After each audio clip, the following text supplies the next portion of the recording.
It's another beautiful day for baseball in Los Angeles. And baseball podcast. Josh Schaefer and Blake Harris cover everything Dodgers right here on Inside the Ravine. How's it going, everyone? Welcome back to another quick episode of Inside the Ravine. Josh Schaefer and Blake Harris with you as always. Blake, before we get going, how you doing? It's going great. It's always nice when I don't have to worry about hosting, Josh, because I can kind of just sit back, let you take over, and then whenever I'm needed, then I have to step up. So I enjoyed the few episodes when you get to take control. Nice. Yeah, thanks. So, as we said on our last show, it was going to be like 24 to 48 hours time until we'd have more news.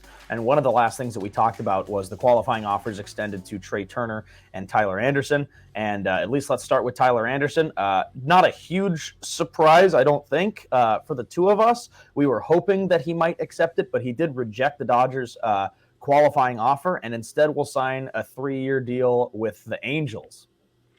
Yeah, I mean, so I think the deadline was 1 p.m. Pacific time, and, we were kind of going back and forth on the last episode. We were kind of 50-50 on whether or not he would accept it or he would decline it, but what we knew was at 1 o'clock, he'd be accepting or declining it, and we would know the decision.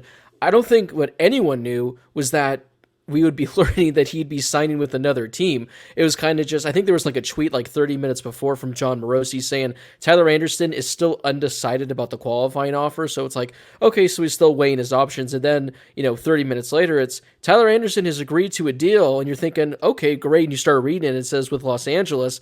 And then you see it's the Angels and you're like, what? And yeah, so Tyler Anderson, he obviously declines the qualifying offer. I guess he doesn't have to move. I don't know what part of LA he currently resides in, but I would assume wherever he currently is, the family's not going to have to move, and he gets a 3-year contract worth, I think, $39 million. So good for him for getting the money. We both said, no fault to him if he ends up chasing the bag, but Dodgers apparently only wanted to give him 2 years. Angels came with 3 years, and they lose Tyler Anderson, who was great last year. Yeah, and you know what? I can't understand the deal from not just both sides, but all three sides. The Angels signed him for 3 years, $39 million.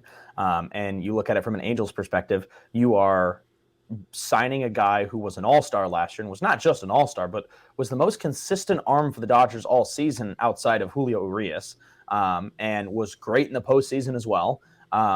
And you're getting him for a pretty reasonable number, I think. So that's where you look at it from, an Angels perspective. From the Dodgers, great. He was an all-star. He was terrific for you last season. You expect him to do the same thing, but also he's 32, I think 32, 33. He hasn't had a year like this ever in his career. In fact, he really hasn't come anywhere close to being as good as he was this year, except for, I want to say, his first or second year in the league back in 2016. Yeah.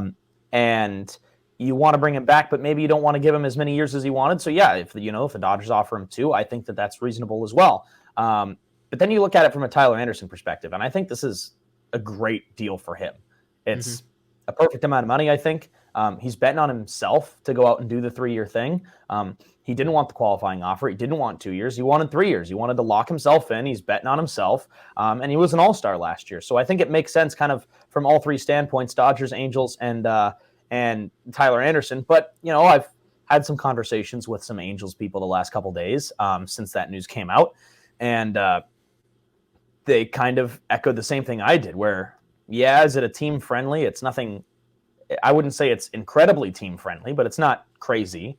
But yeah, it's a good player who is really good, but, given the fact that the Angels kind of have a history of going out and signing players who don't really do a whole lot for them, and then they go elsewhere and do other things, I understand why, obviously that's not science, that's not math, it's not factual that that's going to happen again. Right. But I understand why you might have that gut feeling that it's not going to work out, especially when you look at Tyler Anderson's past of not being as consistent as he was all last season.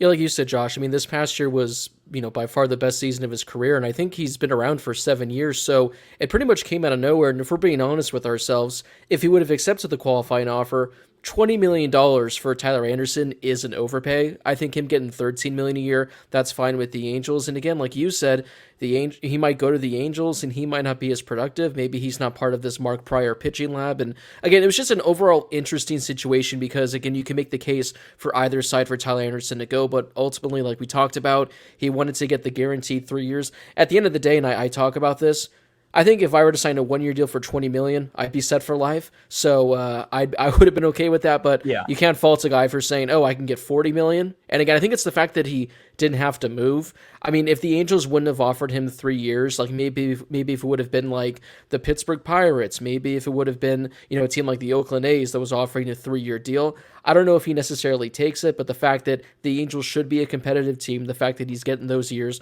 $13 million a season is still fantastic. But overall, I hate to see Tyler Anderson go, but I do think the Dodgers, this does open up their payroll a little more. It's $20 million that they're not going to have committed to a starting pitcher, and they do get a draft pick out of it that, ultimately can help them down the line. Michael Busch, who we're going to talk about, up now, I believe he was one of the Dodgers picks that they got by giving a guy a qualifying offer. They declined to sign it. So maybe it works out for the best. Shout out to Tyler Anderson. He'll be missed. TA, as the kids like to call him. My favorite moment, Josh, of Tyler Anderson will be that one game. Unfortunately, I missed this, which I'm upset about. It's when they were playing the Cubs, and I think it was like Ian Happ when he was like coming to the plate, and he pretty much just shoved him to the ground and like stared him down. Oh, that was awesome. Yeah, I missed TA. that too. I saw that on Twitter the other day. I completely forgot that happened because I didn't see it live. But that was definitely a great moment too. Can I say one final thing before we move on? The fact that he's signing with the Angels, I don't know if you've seen this floating around Twitter, but it floated around last year numerous times whenever they faced the Angels. But there was this website, I don't know what the website was, but they did an article last year saying Angels dodge a bullet by not signing Tyler Anderson this offseason. And then he went on to, have a fantastic season, shoved against the Angels, practically threw a no-hitter against them. And now he's with the Angels, so it all comes back full circle. And there you go. Now he's an Angel. The other player that this is one where we both knew that this was coming, and it's Trey Turner also passing on that qualifying offer, and he's officially a free agent too. So this is something that we kind of expected. I don't even know if we need to go too in depth on this one, but again, the Dodgers they will receive another a comp pick if Turner signs elsewhere, and I think that it kind of seems like that's a higher possibility at this point as free agency goes on. Like I said in the other episode, maybe he would accidentally send a text to Friedman saying yes when he meant to text his wife saying yes to picking up Chipotle for lunch, and they end up giving him the qualifying offer. But he's not back again. Worst case scenario, he doesn't resign and you get a pick. I mean, not that like we're the Rams saying, F them picks. Like, yes, we want picks. We'll take as many picks as we can. So, yeah, not a surprise there with Trey Turner. Yeah, so, of course, we already talked about our potential Dodgers shortstop, our starting shortstop for next season. We talked about that a little bit on a recent show, so make sure you go back to listen to that on Inside the Ravine, wherever you get your podcasts, Apple, Spotify, the Odyssey app. So go back and check out that. And we'll also talk about that again on another upcoming episode. But, there's more to go into there. But right now, again, not too much information, just kind of what we expected. So Trey Turner deciding to reject that qualifying offer. The last bit of news that we have today, well, first of all, this could be a completely different show too, but over the last 48 hours, there have been rumors of the Dodgers pursuing Justin Verlander. Would love to get your thoughts on that before we move on real quick. Yeah, so with Justin Verlander, Josh, I'll go with the pros and the cons. The pros are we get Kate Upton in the stands at Dodgers games. That's probably the number one pro. Oh, good Lord.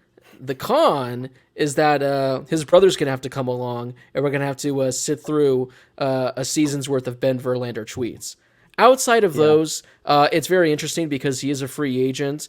Now, from a baseball standpoint, I wouldn't be opposed to it because I do think Verlander would be a nice addition to the starting rotation. I know a lot of people are pretty much, trashing the move because of his postseason experience, which I can get. The dude was and is probably going to win the Cy Young today. At the time of recording this, he might already be the Cy Young winner, so he's still a good pitcher. But the only thing that throws me off, Josh, is the fact that there was a report I think came out today, is the fact that he's looking for a Max Scherzer type of deal, something like I think 3 years for 120, 30 million. If that's the case, I'm good. No thanks. If it's like a 1-year deal for 30, 35 million, that's fine by me, whatever. But if it's anything more than 1 year, I'm good. Pass.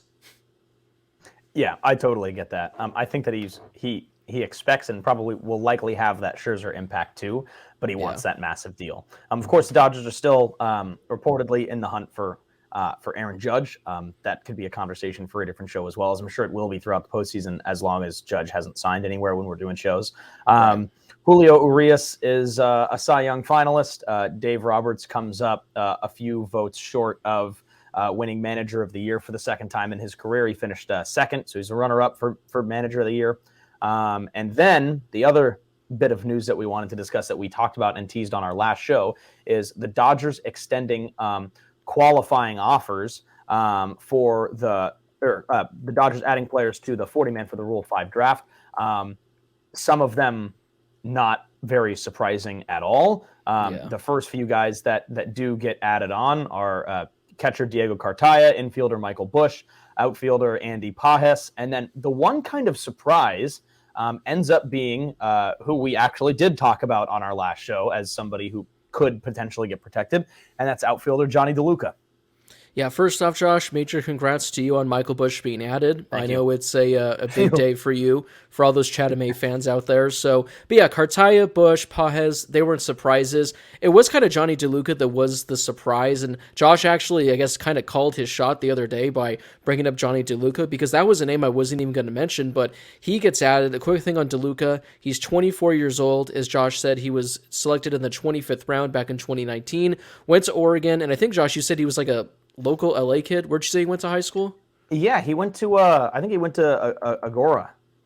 Yeah, so Agora High School. He's a local guy, and he was great last year. He was with the Great Lakes in Tulsa, 98 games, OPS of 900, 25 home runs, 71 RBIs. When diving into the numbers a little bit more, this seems like a Dodgers kind of guy where he walks a lot, doesn't strike out a lot, and it does give them outfield depth. I think he only plays outfield, so in case Cody Bellinger walks and the Dodgers, don't bring in Aaron Judge, they'll have, James Outman, they'll have Johnny DeLuca waiting in the minors. And again, this just goes to show that they may be going towards that youth movement that Stan Kasten talked about earlier in the offseason, that the Dodgers want to get younger, they want to save money. There was a player I thought could have been added in Jose Ramos, who's only 21 years old, but based on the weird rules with the Rule 5 draft, I'm guessing the Dodgers are banking that he doesn't get picked because he's, I think, only played in high A. So, yeah, aside from Johnny DeLuca, the rest, no surprises there. I don't expect any of these guys to be making impacts aside from Michael Busch. I think we've talked about this in the past. Michael Busch should be on the opening day roster. Could be the opening day second baseman for the Dodgers, but some of these other three names, I don't think we'll see them in 2023. If I were to guess, Johnny DeLuca probably has the best odds, but still, again, as an outfielder, I think it's because he's an outfielder. Yeah. Yeah. And like I said, Pages, I think, was only in Tulsa last year, but I think he's still 21 years old, so he's still maybe a year away. And yeah, just great moves by the Dodgers. Again, great farm system, but yeah, it'll be interesting to see, again, outside of Michael Busch, if any of these three guys make an impact on the roster in 2023.